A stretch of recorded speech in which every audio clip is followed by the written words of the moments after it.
May isang Amerikanang babae na nagbago ang buong relasyon ng pamilya matapos niyang imbitahan ang kanyang mga magulang na bumisita sa Pilipinas. Ngayon, ikukwento namin sa inyo ang istorya ng isang babae mula New York, si Emily, na naputol ang ugnayan sa kanyang mga magulang sa loob ng 3 taon dahil lang sa pagpapakasal niya sa isang lalaking Pilipino. Bakit kailangan manila pa? Ito ang tanong na paulit-ulit na humahadlang sa pagpapakasal nila sa loob ng maraming buwan. Sa huli, walang sinuman ang nagbigay at nauwi lang sila sa mahabang katahimikan. Ngunit nang magbuntis siya, naglakas loob siyang imbitahin ang kanyang mga magulang sa Maynila. Ang reaksyon ng mga magulang, ilang araw pa lang mula nang tumuntong sila sa lupa ng Pilipinas, ay lubos na hindi niya inaasahan. Habang tumatagal, mas nakakagulat na mga mungkahi pa ang ibinigay ng kanyang mga magulang. Ano nga ba ang nagpabago sa puso ng mag-asawang minsang naniniwala na ang Pilipinas ay isang delikado at nakakabahalang lugar? Samahan niyo kaming saksihan ang kanyang nakamamanghang karanasan. Ako si Emily. Ipinanganak ako at lumaki sa New York, Lehigh, at nabuhay ako ng may kasarinlan at kasiglahan. Bata pa lang ako, mahilig na akong maglakbay at punong-puno ng pag-uusisa sa malawak na mundo. Saan man ako magpunta, madali akong nakakapukaw ng atensyon, at ipinagmamalaki ako ng aking mga magulang. Sa tulong ng mahusay kong mga marka sa eskwela, nakapasok ako sa isang prestihiyosong unibersidad kung saan ako nagkaroon ng masasayang karanasan. Noong sophomore year ko, sumali ako sa isang International Cultural Exchange Program. Dito, nagkataon kaming nagkakilala ni John Jai, isang exchange student mula sa Pilipinas. Mula nang una kaming magkita, ramdam ko na may kakaibang karisma siya.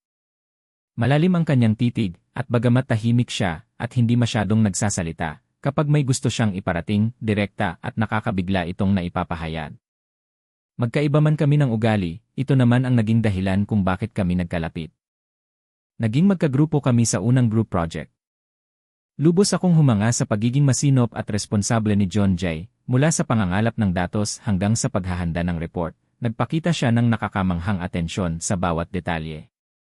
Sa simula, dahil sa malaking agwat ng kultura, pareho kaming maingat sa isa't isa. Hindi pa sanay si John Jai sa kultura ng Amerika, at ang alam ko lang tungkol sa Pilipinas ay ang mga stereotype tulad ng SM Malls, Jollibee, at mga jeepney. Pero matapos ang ilang beses na pagtutulungan, unti-unti kaming nagkakilala. Ang pinapakita ni John Jai na banayad na pagmamalasakit at ang pagmamahal niya sa kanyang pamilya ay bago sa akin. Sa simula ng aming relasyon, marami kaming kailangang matutunan. Tinuruan niya ako ng kaunting Tagalog, habang ipinakilala ko naman sa kanya ang kalayaan ng kultura ng Amerika. Madalas, nagugulat kami sa magkaibang paraan namin ng pag-ugali kapag nagde-date. Si John Jai ay laging naghihintay na ako muna ang kumain at itinuturing niyang natural lang na pagbuksan ako ng pinto. Sa umpisa, medyo kakaiba ang mga kilos niya, pero di nagtagal, naunawaan ko na yon ay galing sa puso niyang pagiging mapagmalasakit. Lalo na, nakakabigla ang paraan ni John Jai kapag nagkukwento siya tungkol sa kanyang pamilya. Ang bawat salita niya ay nagpapakita ng respeto at responsibilidad para sa kanyang mga magulang. Para sa akin, na lumaki sa kulturang Amerikano na nagbibigay diin sa individualism, ito ay isang ganap na bagong karanasan. Nakakamangharing makita ang lalim ng pagkakaibigan nila habang kasama ko ang mga kaibigan niyang Pilipino na kumakain ng bulalo, adobo, o lechon kawali sa mga Filipino restaurant. Noong junior year namin, mas tumibay ang aming relasyon. Ipinakilala ko si John Jai sa aking mga magulang. Medyo nakakailang sa simula, pero ang pagiging mapagkumbaba at magalang ni John Jai ay nag-iwan ng magandang impresyon sa kanila. Pinuri nila siya bilang isang magalang at tapat na binata. Nang makita ko ang mga magulang ni John Jai sa video call, kinabahan ako, pero sinalubong nila ako ng may init, kaya gumaan ang pakiramdam ko. Nang malapit na kaming magtapos, kinailangan naming harapin ang mga hamon ng totoong mundo. Kinailangan nang bumalik ni John Jai sa Pilipinas, habang ako naman ay magsisimula ng career ko sa New York. Pero dahil ayaw naming sumuko sa aming pag-ibig, nagpasya kaming magsimula ng long-distance relationship. Ang unang ilang buwan ay lubhang mahirap. Dahil sa 12 oras na time difference, hirap kaming magkaroon ng oras para mag-usap at limitado ang pagbabahagi namin ng daily life. Kapag abala si John Jai sa pagsisimula ng bagong trabaho sa Maynila, may mga araw na hindi kami nagkakausap. Sa tuwing nangyayari yon, nakakaramdam ako ng pagkabalisa at kalungkutan. Gayunpaman, nalampasan namin ito sa tulong ng tiwala sa isa't isa. Ang video call tuwing weekend ay parang aming lifeline. Ibinahagi namin ang aming daily life ng detalyado, nanood ng pelikula, at kumain ng sabay. Ipinapadala ni Junjay ang mga video ng pagbabago ng panahon sa Pilipinas, habang nagbabahagi naman ako ng iba't ibang tanawin ng New York. Nagkikita kami ng mga 2 beses sa isang taon. Ang saya ng muling pagkikita sa airport at ang lungkot ng paghihiwalay ay paulit-ulit na nangyari, pero nanatili kaming nagmamahalan. Hindi talaga madali ang 4 na taong long-distance relationship. Kapag nakikita ko ang mga kaibigan ko na kasama ang kanilang mga partner, labis akong nangungulila, at kung minsan, umiiyak ako kapag nag-iisa akong humaharap sa mahahalagang sandali. Mahirap ilarawan ang lungkot tuwing Thanksgiving o Christmas. Pero kumapit ako sa pangarap na makasama si Junjay balang araw. Sa panahong ito, lalo akong nagkaroon ng interes na manirahan sa Pilipinas. Ikinuwento sa akin ni Junjay ang mga istorya tungkol sa Pilipinas, maging ang mabilis na pagbabago ng teknolohiya at kultura, o ang mainit na kultura ng komunidad, lahat ay nakakaakit sa akin. Naisip ko pa, balang araw, gusto kong manirahan sa Pilipinas. Sa huli, nang mag-propose si Junjay, hindi ako nag-atubili at pumayag agad.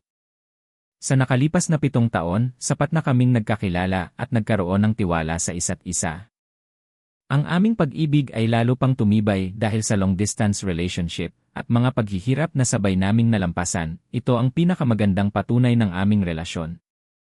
Ngunit nang ipaalam ko sa aking mga magulang ang tungkol sa kasal namin at ang plano kong lumipat sa Pilipinas, ang kanilang reaksyon ay lubos na hindi ko inaasahan. Sa simula, tila masaya pa sila para sa akin, sinasabing mabuting tao si Junjay at 7 taon na kaming magkarelasyon, kaya siguro ay kilala na namin ang isa't isa. Ngunit nang banggitin ko ang plano kong lumipat sa Pilipinas, biglang nagbago ang ihip ng hangin. Pilipinas? Bakit? Puno ng pagkalito at pag-aalala ang tono ng aking ama. Bakit kailangan pang lumipat sa napakalayong lugar tulad ng Maynila? Ganito rin ang mother ko. Hindi ba pwedeng magtrabaho si Junjay dito? Bakit kailangan pang pumunta ng anak namin sa napakalayong lugar? Sinubukan kong ipaliwanag na ang pamilya at trabaho ni Junjay ay nasa Pilipinas, at interesado rin ako sa kultura doon at gusto kong maghamon sa sarili sa bagong kapaligiran. Ngunit lalo lang lumala ang pag-aalala ng aking mga magulang. Ilang araw ang lumipas, seryosong kinausap ako ng ama ko ng mag-isa. Punong-puno ng iba't ibang online materials ang mesa na hinanap niya. Emily, alam mo ba talaga kung anong lugar ang Pilipinas? Tanong ng ama ko habang tinuturo ang isang news report. Binanggit niya ang mga issue tungkol sa krimen at kawalan ng kapayapaan sa ilang bahagi, ang madalas na mga bagyo at baha, at ang mga balita niyang narinig tungkol sa traffic at safety issues. Nakakabahala ang lahat ng ito para sa amin, sabi niya. Ang Pilipinas ay tila isang lugar na puno ng political instability at tiyaw sa kalye. Pupunta ang anak namin sa ganoong lugar, puno ng tunay na pag-aalala ang tono ng ama ko. Mas emosyonal naman ang reaksyon ng mother ko. Nakita ko sa balita, napakagulo raw ng traffic sa Maynila at baka hindi raw friendly ang lipunan na yon sa mga banyaga. Siguradong malaking problema rin ang cultural differences, sabi niya, at binanggit ang mga problema sa ilang immigrant communities sa Amerika para ipahayag ang kanyang pag-aalala. Lalong tumindi ang pagtutol ng mga magulang ko araw-araw. Naging pangunahing usapin pa ito sa mga family gatherings. Bakit kailangan pang tumakbo ng ganyan kalayo? Tanong ng mga kamag-anak. Marami namang mabubuting Amerikano dito. Nabalitaan ko, sa kultura raw ng mga Asyano, mas dehado ang mga babae, ang sabi pa nila. Sa tuwing naririnig ko ang mga salitang iyon, nasasaktan ako ng labis. Lalo na ang aking mother, parang pakiramdam niya ay agawin ang kanyang anak.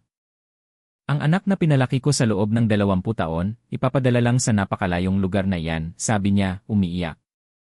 Ang makita siyang ganoon ay nakakadurog ng puso. Maging ang mga kaibigan ko, nagbigay ng payo dahil sa pag-aalala. Kailangan ba talagang pumunta sa Pilipinas? Sapat na ang hirap ng long distance, tapos lilipat ka pa. Sa tuwing naririnig ko ang mga ito, nagsisimula akong magduda sa sarili ko.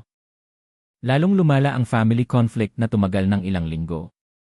Sa tuwing hapunan, napag-uusapan ng paksang ito, at laging nagtatapos sa parehong paraan, ang pag-aalala at pagtutol ng mga magulang, at ang aking pagpupursige at paninindigan. Parang may parallel line sa pagitan namin na hindi kailanman magtatagpo. Dumating ang decisive moment noong Thanksgiving family gathering. Habang naroon ang lahat, sinubukan akong kumbinsihin ulit ng ama ko. Emily, huling tanong ko na sa'yo, bakit kailangan pang mag-Pilipinas? Kung mahal mo si John Jay, bakit hindi na lang siya ang papuntahin dito sa Amerika? Bakit kailangang pumunta ang anak namin sa ganoong kalayong lugar? Sa sandaling iyon, hindi ko na maipaliwanag gamit ang lohika. Kahit na ikwento ko pa ang tungkol sa pag-unlad ng ekonomiya ng Pilipinas, ang kaligtasan sa daily life, ang magandang edukasyon, o ang public health system, baka hindi rin sila makinig. Sa huli, nagpa siya akong sabihin ang tunay kong nararamdaman. Dahil siya si John Jay. Wala nang ibang paliwanag. Gusto ko lang makasama ang taong mahal ko, iyon lang. Ganoon kasimple at kaliwanag ang dahilan. Handa akong harapin at lampasan ang anumang hirap, anuman ang bansa, basta't kasama ko siya. Tila hindi nakapagsalita ang mga magulang ko sa sagot na yon. Malalim na bumuntong hininga ang ama ko, at tumalikod naman ang mother ko. Ang katahimikan noong sandaling iyon ay napakahaba. Sa gitna ng katahimikan ng pamilya, naramdaman kong nag-iisa ako. Mas mahirap ang paghahanda sa kasal kaysa sa inaakala ko. Sabi ng mga magulang ko ay dadalo sila, pero ramdam ko na isinara na nila ang kanilang puso. Mula sa pag-book ng venue hanggang sa pagpili ng wedding gown, umaasa akong matutulungan ako ng mother ko tulad ng dati, pero hindi na siya kasing sigla. Sa araw ng kasal, sinubukan nilang umiti, pero ramdam ko ang pag-aalala at lungkot na nakatago sa likod ng ngiting iyon. Nang dumating ang mga magulang ni John Jay mula sa Pilipinas, nanatiling awkward ang atmosfera. Bagamat may language barrier, tila mas mataas ang pader sa pagitan ng kanilang mga puso. Matapos ang honeymoon, nang sumakay kami ng eroplano papuntang Maynila, masakit ang pagpapaalam sa airport. Hanggang sa huling sandali, sinasabi ng mother ko, kung talagang mahirap, pwede kang bumalik anumang oras, anak. Pero alam ko ang totoong ibig sabihin ng kanyang mga salita. Siguro, umaasa siyang mabibigo ako at babalik agad, o kahit man lang ay madalas kaming magkikita. Nang dumaan ako sa boarding gate at lumingon sa aking mga magulang, malinaw pa rin sa aking alaala. Ang mukha nilang puno ng pag-aalala at pagmamahal, at ang mga luha sa kanilang mga mata habang kumakaway, lahat ay humila sa aking puso. Nagpa siya akong pakasalan si John Jay at lumipat sa Pilipinas sa kabila ng pagtutol ng aking mga magulang. Bagamat ito ay pagpili upang makasama ang taong mahal ko, ang desisyong ito ay nag-iwan ng malaking sugat sa aming relasyon ng pamilya. Ngunit hindi ako nagsisisi. Naniniwala ako na darating ang araw na mauunawaan ako ng aking mga magulang.